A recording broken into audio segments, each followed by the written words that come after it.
اعوذ باللہ من الشیطان الرجیم بسم اللہ الرحمن الرحیم سورۃ الزلزال. زلزال زلزلے کا ٹرم ہے یہاں پر، اور پہلی آیت میں یہ ورڈ ہے، اسی سے سورہ کا نام علامتی طور پر دیا گیا ہے. ایکچولی میں اس کا موضوع بھی قیامت ہی ہے، تو موضوع بھی دیکھ لیا جائے اور علامت بھی دیکھا جائے تو دونوں ہی صورتوں میں اس سورہ کا نام سورہ زلزال ہے. اچھا، 8 آیتوں پر مشتمل یہ سورہ ہے اور 1 رکوع ہے. اب یہاں سے لگاتار جو 4 صورتیں آ رہی ہیں وہ سارے کا ٹاپک آلموسٹ سیم ہے. ٹھیک ہے، اب اس سورہ کے بھی مدنی اور مکی ہونے میں اختلاف ہے. ٹھیک ہے، ابن عباس کا قول ہے کہ یہ مدنی ہے، اور جو ابن مسعود کا قول ہے کہ یہ مکی ہے. اب اس کے اوپر ایک روایت ملتی ہے جس کے لیے انہوں نے کہا ہے کہ یہ مدنی ہے، ابو سعید خدری کی. ابن عباس رضی اللہ تعالیٰ عنہ کا بھی ایک قول اس کی تائید کرتا ہے، بخلاف اس کے کہ قتادہ اور مقاتل کہتے ہیں کہ یہ مدنی ہے. اور ابن عباس رضی اللہ تعالیٰ عنہ سے بھی دوسرا قول اس کے مدنی ہونے کی تائید میں نقل ہوا ہے. یعنی ابن عباس اس کے لیے ایک روایت بیان کرتے ہیں کہ کیوں یہ مدنی سورہ ہے. اس کے مدنی ہونے پر حضرت ابو سعید خدری رضی اللہ تعالیٰ عنہ کی اس روایت سے استدلال کیا جاتا ہے کہ جو ابن ابی حاتم نے اسے نقل کیا ہے کہ جب یہ آیت نازل ہوئی، یعنی اذا زلزلیہ جو خیرن یرا اور شرن یرا والی وہ جو آیت نازل ہوئی، فَمَن يَعْمَلْ مِثْقَالَ ذَرَّةٍ خَيْرًا يَرَهُ وَمَن يَعْمَلْ مِثْقَالَ ذَرَّةٍ شَرًّا يَرَهُ. تو میں نے عرض کیا، یعنی ابو سعید خدری نے عرض کیا، یا رسول اللہ صلی اللہ علیہ وسلم، کیا میں اپنا عمل دیکھنے والا ہوں؟ یعنی جو چھوٹے سے چھوٹا عمل ہے وہ دیکھ لے گا، اور جو بڑے سے بڑا عمل ہے وہ دیکھ لے گا. اللہ نے فرمایا جو ذرہ برابر نیکی ہے وہ بھی وہ دیکھ لے گا، اور جو ذرہ برابر بدی ہے وہ ابھی انشاءاللہ ہم کنکلوڈ کریں گے تو دیکھیں گے، وہ آیتیں آ رہی ہیں اس کا میننگ دیکھیں گے. تو اس میں کہا کہ وہ دیکھ لے گا، یعنی وہ خود دیکھے گا. جو انسان ہے جس نے عمل کیا ہے اس کو وہ عمل دکھا دیے جائیں گے ان فزیکل فارم. تو ابو سعید خدری نے نبی صلی اللہ علیہ وسلم نے پوچھا کہ یا رسول اللہ کیا میں عمل دیکھوں گا؟ کہا یا رسول اللہ کیا میں اپنا عمل دیکھنے والا ہوں؟ حضور صلی اللہ علیہ وسلم نے فرمایا ہاں. میں نے عرض کیا، یعنی ابو سعید نے عرض کیا یہ بڑے بڑے گناہ بھی؟ تو آپ صلی اللہ علیہ وسلم نے جواب دیا ہاں. میں نے عرض کیا اور چھوٹے چھوٹے گناہ؟ تو نبی صلی اللہ علیہ وسلم نے فرمایا ہاں، یعنی کہ وہ سارے، تم چھوٹے ہو چاہے بڑے ہو، ہر گناہ ہر عمل کو کیا کرو گے تم اپنی آنکھوں سے دیکھو گے. اس پر میں نے کہا، یعنی ابو سعید خدری نے کہا پھر تو میں مارا گیا، یعنی میں تو ہلاک ہو گیا. حضور صلی اللہ علیہ وسلم نے فرمایا خوش ہو جاؤ اے ابو سعید، کیونکہ ہر نیکی اپنے جیسی 10 نیکیوں کے برابر ہوگی. یعنی کہ تم جو ایک ایک نیکی کا عمل کرتے ہو وہ 10 لے کر آؤ گے تم، اور اگر تم سے کوئی کوتاہی ہوگی وہ ایک ہی رہے گا. تو یقیناً اللہ کے صحابی ہیں وہ، تو ان کے پاس تو نیکیوں کے انبار ہوں گے. تو کہا خوش ہو جاؤ، یعنی تم ہلاک نہیں ہوئے ہو. اب رسول اللہ کے تو سامنے تھے نا صحابہ اکرام، تو انہوں نے کہا خوش ہو جاؤ کیونکہ ایک ایک نیکی 10 نیکیوں کے برابر ہوگی. اس حدیث سے اس صورت کے مدنی ہونے پر استدلال کیوں ہوتا ہے؟ اس لیے ہوتا ہے کہ ابو سعید خدری مدینے کے رہنے والے تھے، مکہ میں نہیں تھے، وہ مدینہ میں تھے، اور آپ صلی اللہ علیہ وسلم مدینہ میں ہجرت کے بعد پہنچے ہیں، اور غزوہ احد کے بعد سن بلوغ کو پہنچے تھے. یعنی ابھی بھی بہت چھوٹے تھے، احد کے میں بھی چھوٹے تھے، اور احد کے بعد ابھی وہ کیا ہوئے بالغ ہوئے ہیں. یعنی کتنی چھوٹی عمر ہوگی ان. نام سے ایسا لگتا ہے نا کہ کتنے بڑے صحابی ہوں گے، بہت ینگ ایج تھی ان کی.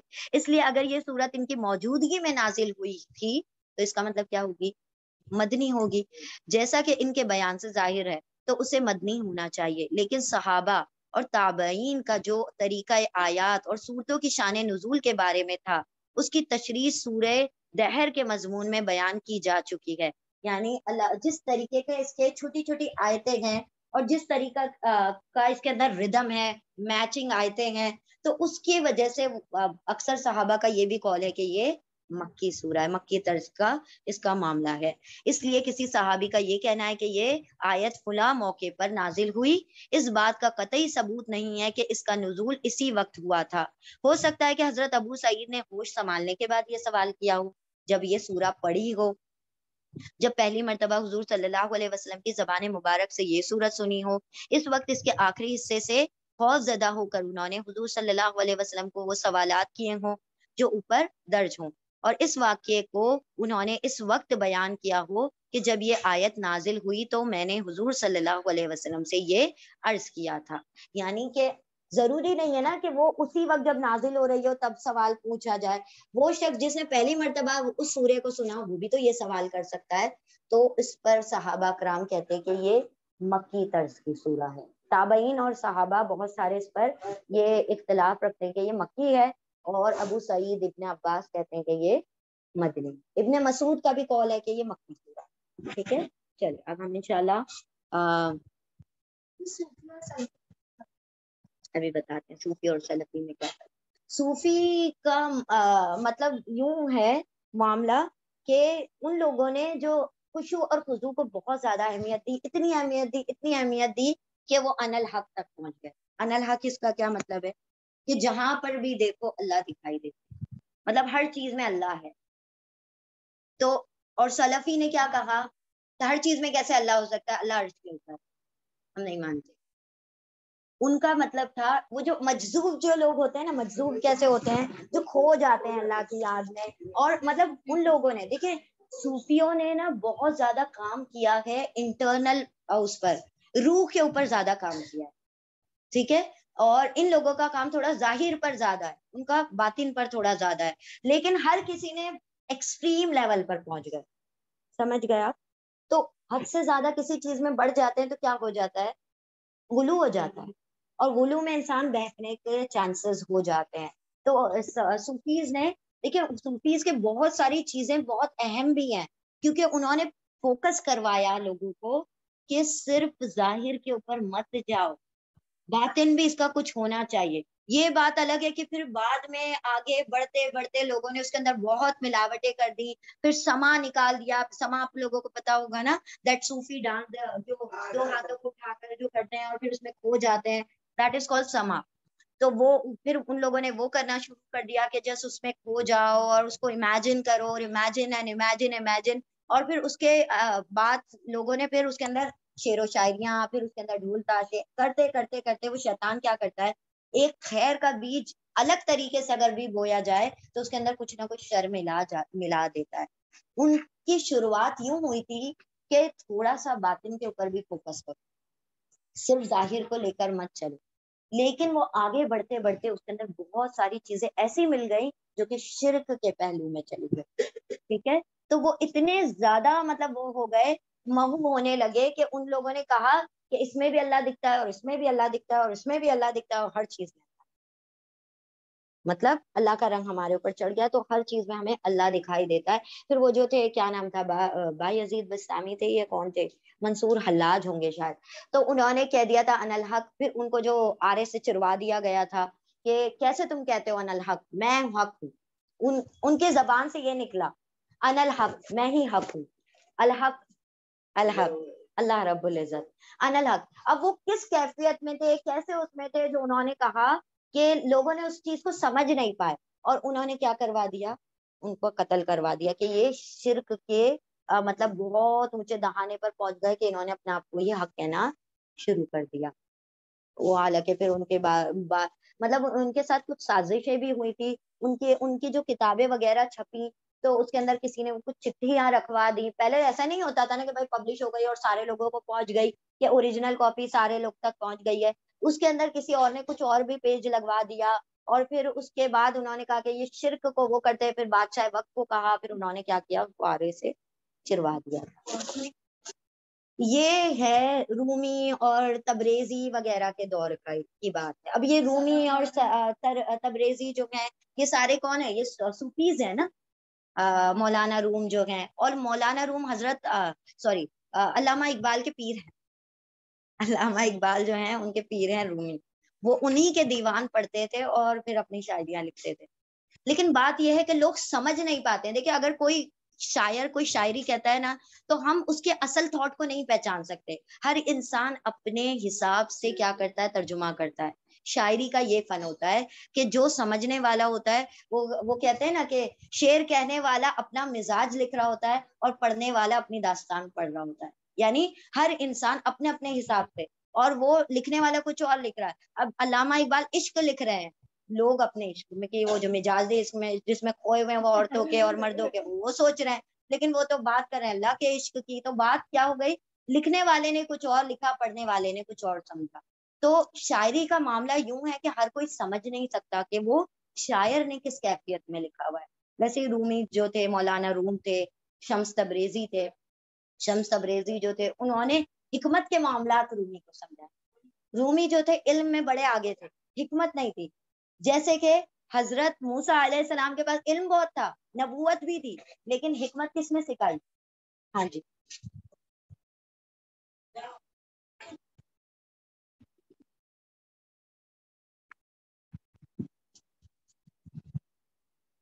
ہم نے پڑھا نا سورہ کس میں، سورۃ موسیٰ علیہ السلام اور خضر علیہ السلام کا واقعہ کہاں پڑھا ہے؟ سورۃ کہف میں پڑھا ہے. سورۃ کہف میں موسیٰ علیہ السلام کے پاس علم تھا، حکمت نہیں تھی. حکمت خضر علیہ السلام نے سکھائی.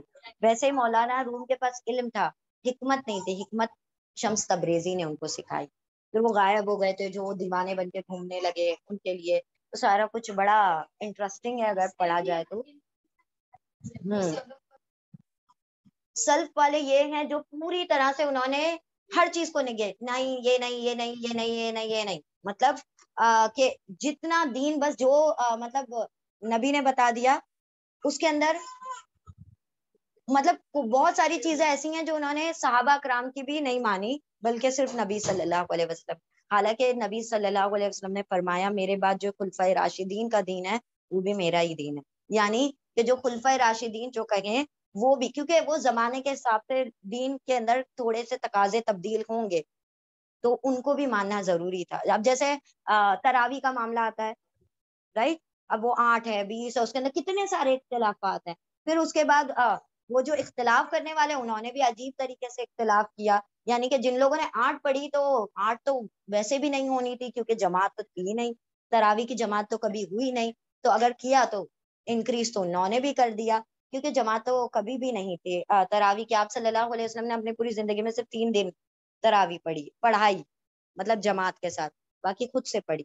اور پھر حضرت عمر کے زمانے میں یہ معاملہ ہوا کہ حضرت عمر نے دیکھا کہ 1 جماعت 2 جماعت 3 جماعت ہر کوئی اپنے اپنی جماعت بنا کر کیا کر رہا ہے. تو انہوں نے کیا کہا، کیا بدعت حسنہ ہے. بدعت حسنہ مطلب ایک نئی چیز ہے but it is very beautiful. تو کیوں نہ ہم سب کو کلیکٹ کر لیں اور ایک ساتھ جماعت بنوا کے پڑھوا دیں. تو انہوں نے حضرت عمر رضی اللہ تعالیٰ عنہ نے 20 رکعتیں پڑھوائیں جماعت کے ساتھ 30 دن. ہاں تب سے. لیکن آپ صلی اللہ علیہ وسلم نے 3 دن جماعت پڑھوائی اور اس کے بعد منع کر دیا. آپ صلی اللہ علیہ وسلم ایک بار تو گھر سے ہی نہیں نکلے. یہ صحابہ کرام پھر ڈیلی کریں گے تو یہ فرض ہو جائے گی چیز. اگر یہ روزانہ ہوگا تو یہ سنت کی بجائے فرض ہو جائے گی. تو آپ صلی اللہ علیہ وسلم ایک دن گھر سے نہیں نکلے تھے تو 3 ہی دن جماعت ہوئی اور پھر اس کے بعد آپ صلی اللہ علیہ وسلم وہاں پر 8 رکعتیں پڑھی تھی. تو دیکھا جائے تو انکریز تو وہ بھی ہو گئے نا. تو تبدیلی تو ان لوگوں نے بھی کر دی. خیر ہم کہیں اور نکل گئے ہیں. یہاں پر ہم آتے ہیں بسم اللہ الرحمن الرحیم. اذا زلزلت الارض زلزالها. اب یہ قیامت کا منظر بیان کیا جا رہا ہے. I come to the topic. بسم اللہ الرحمن الرحیم. اللہ کے نام کے ساتھ جو بڑا مہربان بار بار رحم فرمانے والا ہے. اذا زلزلت الارض زلزالها. اذا جب، زلزلت اردو فیمیل ورڈ ہے اسی لیے زلزلت تاکہ اوپر سکون آ رہا ہے لیکن یہ پڑھنے کے لیے زیر لگایا گیا. یہ تجوید کا رول ہے اور گرامر کے طور پر یہ سکون ہے، جزم ہے. اذا زلزلت اذا جب، زلزلہ ہلا دی جائے گی، زلزلہ دے دی جائے گی زمین یعنی شیک کر دی جائے گی. پیش اور زیر ہے پیسو ہے. جب ہلا دی جائے گی الارض زمین، زلزالہا. جب ہم نے کہا تھا کہ آپ کو کوئی چیز جب ریپیٹ ہوتی ہے اس کی انٹینسٹی بڑھا دی جاتی ہے، اس کے اندر تاکید پیدا ہو جاتی ہے. ہلا دیا جانا ہا اس کا یعنی خوب ہلا دی جائے گی. مطلب the earth when it will be shaken as much as it can be shaken. یعنی جس قدر اس کو ہلایا جا سکتا تھا اتنا ہلا دیا جائے گا کس کو، زمین کو. تو اللہ نے فرمایا اذا جب زلزلت ہلا دی جائے گی الارض زمین، زلزالہا اس کا خوب ہلانا، جس قدر اس کو ہلایا جا سکتا ہے اتنا اس کے اندر زلزلہ پیدا کر دیا جائے گا. وَأَخْرَجَتِ الْأَرْضُ أَثْقَالَهَا، اور اخرجت نکال دے گی، خرجہ نکلنا، اخرجت نکالنا، تو نکال دے گی الارض زمین، اثقالها ثقل بوجھ، وزن، ہاں اس کے بوجھ وہ نکال دے گی۔ اب زمین کے اندر جتنے بھی بوجھ ہیں وہ کون سے ہیں؟ جیسے مردے ہیں، نباتات، معدنیات، جو بھی کچھ اس کے اندر ہے وہ سارا کا سارا باہر آ جائے گا۔ ایسے ہی نہیں طوفان آئے گا، اس کے اندر جو پانی ہے، اس کے اندر جو بھی منرلز ہیں، اس کے اندر جو بھی معدنیات ہے، سب کے سب باہر آ جائیں گی۔ حتیٰ کہ کوئی لوگ ڈوب کے بھی مرے ہیں تو وہ بھی سارے باہر آ جائیں گے، کیونکہ سمندر کے نیچے بھی زمین ہی ہے بالآخر، نیچے تہ میں جا کر۔ تو زمین اپنے سارے کے سارے بوجھ جو ہے وہ نکال کر باہر پھینک دے گی۔ وَأَخْرَجَتْ، اور نکال دے گی الارض زمین، اثقالها اس کے بوجھ، جب ہلا دی جائے گی زمین، اس کو ہلانا اور خوب ہلانا، اور نکال دے گی زمین اپنے بوجھ کو، اس کے بوجھ کو، یہاں کی ضمیر زمین کی طرف ہے۔ وقال الانسان ما لها، اور قالا کہے گا، الانسان انسان، ماں کیا ہو گیا، لہا اس کے لیے، کیا ہو گیا اس زمین کو، اس کے لیے یعنی اس کو کیا ہو گیا، اس زمین کو کیا ہو گیا ہے، یوم اذن، اس دن، تحدث اخبارہا، کہ تا جو کہ زمین کے لیے آ رہا ہے، تا وہ، تا کا ترجمہ تم کب ہوتا ہے؟ جب میل کے لیے ہوتا ہے، اور تا کا ترجمہ وہ کب ہوتا ہے؟ جب فیمیل کے لیے ہوتا ہے۔ تو جو الارض، ہاں جو زمین ہے وہ کیا ہے؟ فیمیل ہے، اس لیے تا کا ترجمہ وہ ہو جائے گا۔ یوم اذن، اس دن، یعنی وہ جو زلزلہ کا دن ہے، اس دن کیا ہوگا؟ تا وہ حدث بیان کر دے گی، اخبارہا، خبر کا پلورل ہے اخبار، اپنی خبریں وہ بیان کر دے گی، وہ سارا کچھ اس کے اندر جو بوجھ اس نے نکالا تھا اور سارا کچھ جو ہے وہ بیان کر دے گی کہ وہ ہلی کیوں ہے، کیونکہ اس کے رب کا اس کو حکم ہوا ہے۔ آگے ابھی ہم دیکھ رہے ہیں کہ یہاں پر، اچھا اس کے روٹ لیٹر ہیں زا لام زالا، 4 لیٹر بیسڈ ہیں اس کے روٹ لیٹر۔ زلزال جو ہے نا، زلزلہ، اس کے روٹ لیٹر 4 لیٹر کے اوپر مشتمل ہے۔ اس دن تحدث، تا وہ حدث بیان کر دے گی، اخبارہا اس کی خبریں، یعنی زمین اپنی خبریں بیان کر دے گی، جو اس کے اندر چھپا ہوا تھا سارا کا سارا باہر نکل جائے گا۔ اللہم زد فزد، بِأَنَّ رَبَّكَ أَوْحَىٰ لَهَا، بھی اس لیے کہ انہا،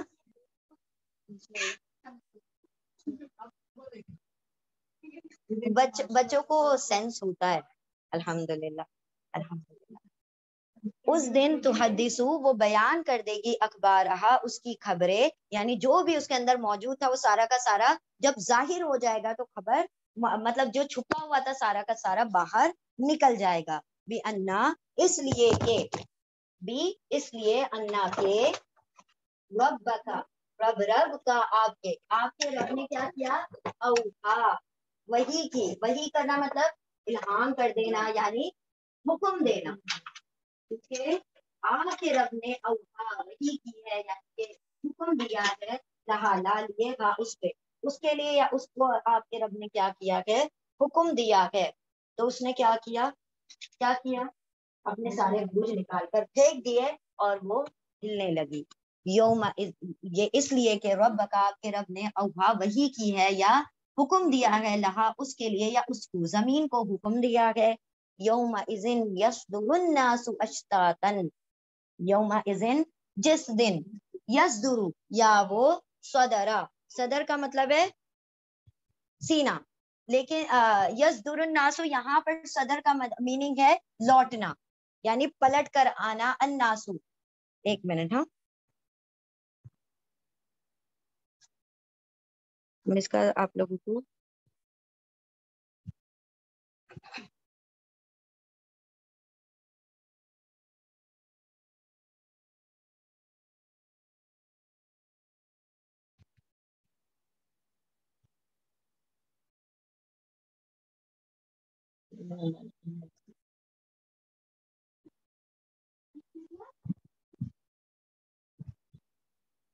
ٹھیک ہے۔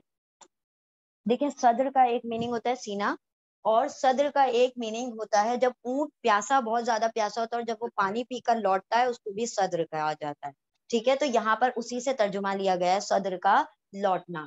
یوم اذن جس دن، یا وہ، صدر الناس لوٹیں گے، الناسو لوگ،